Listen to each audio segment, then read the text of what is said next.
Assalamualaikum warahmatullahi wabarakatuh. Shalom, Om Swastiastu, Nama Budaya, Salam Kebajikan. Tabe selamat lingun namatai, salam sawujud parende malempang, adil katalino bacuramin kasaruga, bas sengat kajubata. Arus, arus, arus. Yang terhormat Bapak Jonathan Giovanni, selaku dosen mata kuliah pengantar ekonomi mikro. Perkenalkan, kami dari kelompok 9 yang beranggotakan saya sendiri, Natasha Shelmita Halim. Saya Anissa Fitriani. Saya Maria Elsiana. Saya Fadila Farita Putri. Saya Rabiatul Ulfi. Di sini kami akan mempresentasikan isi makalah kami yang berjudul Analisis Kebijakan Pemerintah dalam Pengendalian Permintaan dan Penawaran di Sektor Perdagangan di Indonesia. Saya akan menjelaskan secara singkat mengenai materi yang akan kami bahas dalam video presentasi ini, yaitu tentang kebijakan pemerintah dalam pengendalian permintaan dan penawaran. Yang dimana dua kata ini sangat sering kita dengar dalam kehidupan sehari-hari, terutama dalam sektor perdagangan dan pasar. Dalam mekanisme pasar, seringkali terdapat campur tangan pemerintah untuk mengendalikan permintaan dan penawaran. Di antaranya yaitu mengatasi inflasi dengan menerapkan kebijakan fiskal kontraktif melalui kenaikan pajak dan mencegah monopoli yang dapat merugikan konsumen dengan mengatur persaingan pasar. Kenapa sih kebijakan pemerintah dalam pengendalian permintaan dan penawaran itu penting? Karena kebijakan yang ditetapkan oleh pemerintah memiliki pengaruh signifikan dalam pengendalian permintaan dan penawaran di sektor perdagangan. Pemerintah mempunyai berbagai metode dalam menerapkan kebijakannya untuk mencapai stabilitas permintaan dan penawaran, sehingga mendorong pertumbuhan ekonomi yang diinginkan. Presentasi kami ini bertujuan untuk mengetahui latar belakang, tujuan, mekanisme kerja, dan dampak kebijakan yang telah ditetapkan oleh pemerintah dalam sektor perdagangan, dan untuk mengetahui apa pengaruh kebijakan tersebut terhadap permintaan dan penawaran di pasar. Selanjutnya, konsep dasar permintaan dan penawaran. Secara umum, konsep dasar permintaan dan penawaran adalah konsep yang menjelaskan interaksi antara penjual dan pembeli, di mana permintaan merupakan sejumlah barang atau jasa yang mampu dibeli oleh konsumen pada berbagai tingkat harga dan waktu tertentu. Sedangkan penawaran merupakan jumlah barang yang ditawarkan oleh produsen dengan berbagai tingkat harga dan waktu tertentu. Konsep elastisitas permintaan dan penawaran. Konsep elastisitas permintaan dan penawaran merupakan suatu hal yang sangat berguna dalam memahami perilaku konsumen dan produsen di dalam pasar. Dengan konsep ini, pelaku bisnis dapat mengambil keputusan untuk menentukan strategi pemasaran, penetapan harga, dan perencanaan produksi.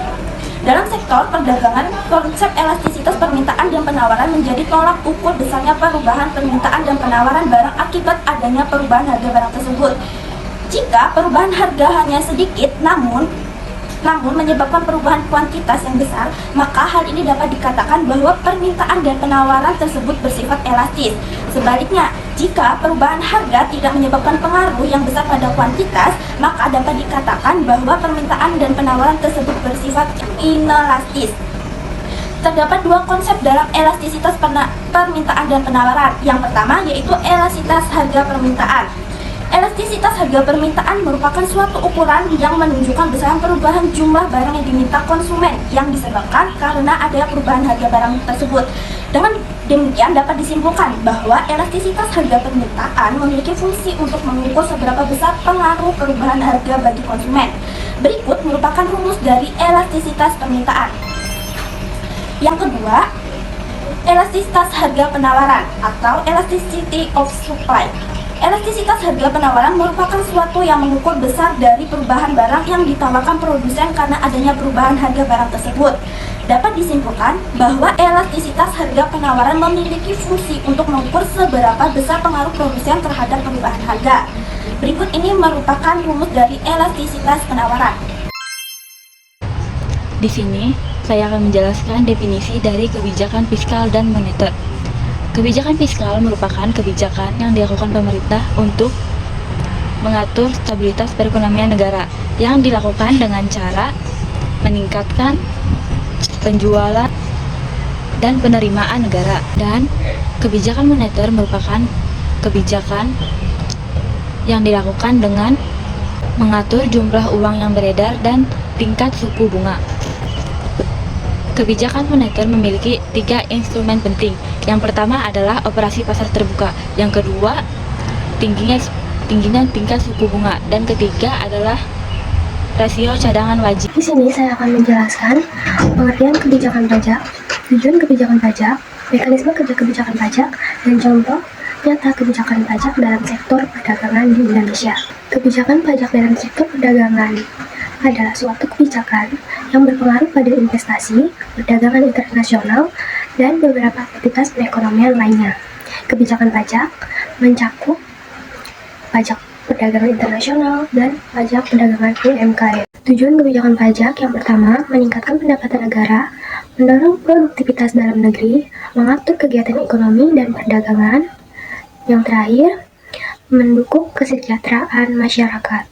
Di Indonesia, mekanisme kerja pajak menggunakan self-assessment, di mana kebijakan ini bertujuan meningkatkan keterlibatan masyarakat dalam kewajiban perpajakan dan menyederhanakan administrasi pajak. Mekanisme pajak meliputi PPN, PPNBM, dan PPh. Contoh nyata kebijakan pajak yang pertama, pemerintah memberikan kebebasan PPN untuk sektor logistik dan fasilitas pajak bagi perusahaan yang menciptakan lapangan kerja dan berorientasi ekspor.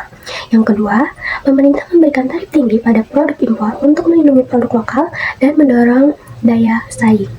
Kebijakan pengendalian harga adalah kebijakan yang dilakukan untuk menstabilkan harga barang dan bertujuan untuk melindungi daya beli masyarakat. Tujuan dari kebijakan pengendalian harga adalah yang pertama, menstabilkan harga barang. Jika harga stabil, maka masyarakat akan lebih mudah untuk mengatur pengeluarannya. Dan yang kedua adalah mengendalikan inflasi. Jika inflasi terjadi, maka dapat menurunkan daya beli masyarakat. Dan yang ketiga adalah mendorong penggunaan produk lokal dengan menetapkan harga yang lebih rendah dibanding produk impor. Mekanisme kebijakan pengendalian harga dapat dilakukan dengan cara yang pertama adalah melakukan pemantauan harga dan pasar, dan yang kedua mencegah penimbunan barang, yang ketiga menekan monopoli, yang keempat melakukan tindakan tegas, dan yang kelima adalah melakukan controlling dan monitoring. Contoh nyata dari kebijakan pengendalian harga adalah pada tahun 2022, pemerintah menetapkan harga eceran tertinggi untuk minyak goreng sebesar Rp14.000 per liter. Pengaruh kebijakan terhadap permintaan dan penawaran. A. Pengaruh kebijakan terhadap pengendalian permintaan dan penawaran. Kebijakan pajak memiliki pengaruh yang signifikan terhadap permintaan dan penawaran. Pada fungsi penawaran pajak, selalu menambahkan harga barang yang akan ditawarkan. Sedangkan pada fungsi permintaan, harga tidak mengalami perubahan. Pajak yang dikenakan pada produsen meningkatkan harga barang. Hal ini dapat mengurangi permintaan jika elastisitas permintaan rendah. Yang kedua, B. Pengaruh kebijakan pengendalian harga terhadap permintaan dan penawaran. Kebijakan pengendalian harga memiliki pengaruh yang signifikan terhadap permintaan dan penawaran. Dengan menetapkan harga eceran tertinggi, pemerintah dapat menekankan nilai efisiensi inflasi dan menjaga daya beli masyarakat. Tetapi hal ini juga dapat mengurangi intensi produsen untuk meningkatkan pasokan. Sebaliknya, jika harga ditetapkan terlalu tinggi, permintaan akan menurun karena konsumen yang tidak mampu untuk membeli produk. Oleh karena kebijakan ini harus seimbang untuk mencegah ketidakseimbangan di pasar yang dapat merugikan konsumen maupun produsen. Apakah kebijakan tersebut efektif dalam mengendalikan permintaan dan penawaran? Jawabannya yaitu iya. Kebijakan tersebut efektif karena kebijakan pajak dan kebijakan pengendalian harga merupakan dua alat yang digunakan pemerintah untuk mempengaruhi permintaan dan penawaran dalam perekonomian. Efektivitas kedua kebijakan ini bergantung pada konteks perekonomian, jenis barang atau jasa yang disasar, dan tujuan yang ingin dicapai. Efisiensi bergantung pada banyak faktor, termasuk pengaruh harga terhadap perilaku konsumen dan produsen. Untuk mencapai tujuan ekonomi yang diinginkan, pemerintah harus mempertimbangkan kebijakan dan melakukan tinjauan secara teratur untuk menyesuaikan strategi yang diinginkan. Dampak positif dan negatif dari kebijakan pajak dan kebijakan pengendalian harga. Yang pertama, dampak positif dan negatif dari kebijakan pajak. Kebijakan pajak memiliki dampak positif dan negatif. Dampak positif dari kebijakan pajak yaitu pajak dapat membantu meningkatkan pendapatan negara, mendorong pertumbuhan ekonomi, dan pajak juga mendorong disiplin keuangan di kalangan pelaku usaha dan meningkatkan kepatuhan dalam aturan pajak. Sedangkan dampak negatif dari kebijakan pajak yaitu pajak menyebabkan harga barang yang dijual naik sehingga berdampak pada penurunan konsumsi domestik. Kebijakan pajak juga mengurangi ketersediaan bahan baku bagi industri lokal, sehingga hal ini menghambat jalannya produksi. Yang kedua, dampak positif dan negatif dari kebijakan pengendalian harga. Kebijakan pengendalian harga memiliki dampak positif dan negatif. Dampak positif dari kebijakan pengendalian harga yaitu kebijakan ini dapat membantu menstabilkan harga barang dan jasa. Kebijakan ini juga membuat harga barang dan jasa lebih terjangkau untuk konsumen. Sedangkan dampak negatif dari kebijakan pengendalian harga yaitu produsen bisa saja tidak bersedia memproduksi barang dengan harga yang rendah sehingga pasokan bisa berkurang dan produsen juga bisa saja menurunkan kualitas produk demi menekan biaya produksi jika harga jual terlalu dibatasi. Perbandingan kebijakan tersebut dengan kebijakan di negara lain. Yang pertama ada perbandingan kebijakan pajak di Indonesia dengan negara Skandinavia. Negara-negara seperti Swedia dan Norwegia memiliki pajak yang tinggi, tetapi di sana banyak layanan publik. Kebijakan perpajakan mereka dirancang untuk mendukung distribusi pendapatan dan meningkatkan kesejahteraan sosial, sehingga dapat dilihat bahwa pajak yang tinggi dapat diimbangi dengan manfaat sosial yang besar. Yang kedua, perbandingan kebijakan pengendalian harga di Indonesia dengan negara Venezuela. Kebijakan pengendalian di negara Venezuela menyebabkan kekurangan barang dan nilai inflasi yang tinggi. Meskipun tujuan dari kebijakan ini untuk melindungi konsumen, namun dampak negatif yang terjadi terhadap perekonomian sangat luas. Kesimpulan dari isi materi ini yaitu kebijakan pajak dan pengendalian harga merupakan instrumen penting untuk mengelola mekanisme pasar untuk mencapai tujuan ekonomi yang diinginkan. Akan tetapi, penerapan kebijakan ini harus dilakukan dengan teliti dan hati-hati karena dapat menimbulkan dampak yang kompleks terhadap permintaan, penawaran, dan alokasi sumber daya. Pemerintah harus melakukan evaluasi dan monitoring secara berkala untuk memastikan bahwa kebijakan yang diterapkan efektif dan tidak menimbulkan dampak negatif yang tidak diinginkan. Saran perbaikan atau alternatif kebijakan dari kelompok kami yang dapat diterapkan di masa depan terkait kebijakan pajak dan pengendalian harga, yaitu kebijakan pajak dengan struktur pajak progresif yang lebih fleksibel dapat membantu mengurangi ketidaksetaraan. Selanjutnya, memberikan insentif pajak bagi perusahaan yang berinvestasi dalam teknologi ramah lingkungan.